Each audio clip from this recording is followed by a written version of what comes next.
اللہ اکبر اللہ اکبر اللہ اکبر اللہ اکبر اللہ اکبر اللہ اکبر کبیرا والحمد للہ کثیرا وسبحان اللہ بکرۃ واصیلا ان الحمد للہ نحمده ونستعینه ونستغفره ونعوذ باللہ من شرور انفسنا ومن سیئات اعمالنا من يهده الله فلا مضل له ومن يضلل فلا هادي له وأشهد أن لا إله إلا الله وحده لا شريك له وأشهد أن محمدا عبده ورسوله أما بعد فإن خير الحديث كتاب الله وخير الهدي هدي محمد صلى الله عليه وسلم وشر الأمور محدثاتها وكل محدثة بدعة وكل بدعة ضلالة وكل ضلالة في النار أعوذ بالله من الشيطان الرجيم بسم الله الرحمن الرحيم قال الله سبحانه وتعالى قل إن صلاتي ونسكي ومحياي ومماتي لله رب العالمين لا شريك له وبذلك أمرت وأنا أول المسلمين الله أكبر الله أكبر الله أكبر لا الہ الا اللہ اللہ اکبر وللہ الحمد۔ عزیزان ملت اسلامیہ، بزرگوں، نوجوان دوستوں اور عزیز بچوں، آج کا دن ہمارے لیے خوشی کا دن ہے۔ اللہ سبحانہ و تعالیٰ کی جانب سے یہ خوشی مقرر کی گئی ہے۔ آج کا دن سال کے افضل ترین ایام میں سے ہے۔ شریعت اسلامیہ نے اسے افضل ترین دن قرار دیا ہے۔ آج کے دن کو عید الاضحیٰ بھی کہا جاتا ہے، عید قرباں بھی کہا جاتا ہے، یوم النحر بھی کہا جاتا ہے، الحج الاکبر کے نام سے بھی جانا جاتا ہے۔ یوم النحر کے بعد جو بقیہ 3 ایام ہیں اسے ایام تشریق کے نام سے جانا جاتا ہے، جس کے بارے میں اللہ کے رسول صلی اللہ علیہ وسلم نے فرمایا ایام التشریق ایام اکل و شرب، کہ یہ جو ایام تشریق ہیں یہ تمہارے کھانے پینے کے دن ہیں۔ یہ عید قربان دراصل حضرت ابراہیم علیہ السلام کی یادگار کے طور پہ منایا جاتا ہے۔ حضرت ابراہیم علیہ السلام کی قربانیاں، اللہ کی راہ میں دی گئیں قربانیاں بڑی عظیم الشان تھیں، انہی کی یاد کے طور پہ آج کا دن یہ بنایا جاتا ہے۔ حضرت ابراہیم علیہ السلام کی پوری زندگی قربانیوں سے بھری پڑی ہوئی ہے۔ آپ علیہ السلام نے جب دعوت اسلام کا کام شروع کیا اس وقت آپ کے سارے خاندان کے لوگ آپ کے مخالف ہو گئے، آپ کے والدین آپ سے الگ ہو گئے، آپ کے والدین کی قربانی آپ کو دینا پڑی، پھر اس کے بعد آتش نمرود میں آپ کو کودنا پڑا، آپ کو اپنی ذات کی قربانی دینی پڑی، بے خطر کود پڑا آتش نمرود میں، عشق عقل ہے محو تماشائے لب بام ابھی۔ حضرت ابراہیم علیہ السلام کو اپنی جان کی قربانی سے اللہ سبحانہ و تعالیٰ نے محفوظ رکھا اور بچا لیا، اور آگ سے کہا قلنا یا نار کونی بردا وسلاما علی ابراہیم، اے آگ تو ابراہیم علیہ السلام کے لیے ٹھنڈی اور سلامتی والی بن جا۔ اس کے بعد آپ کو جلا وطنی کی زندگی گزارنی پڑی، اور اس کے بعد آپ کو اہل و عیال کو بھی چھوڑنا پڑا، اور آخری سب سے عظیم قربانی جو آپ کو 80 سال کی عمر میں پیش آئی وہ اپنے بیٹے کو اللہ کی راہ میں قربان کرنے کی قربانی تھی۔ یہ وہ عظیم الشان قربانی تھی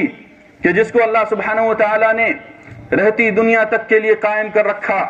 رہتی دنیا تک کے لیے اسے یادگار بنا دیا۔ حضرت ابراہیم علیہ السلام کی پوری زندگی قربانیوں سے عبارت ہے، اور ان قربانیوں کو آج کے دن ہم جب قربان کرتے ہیں، جانوروں کو قربان کرتے ہیں اور اللہ کی راہ میں قربانی پیش کرتے ہیں،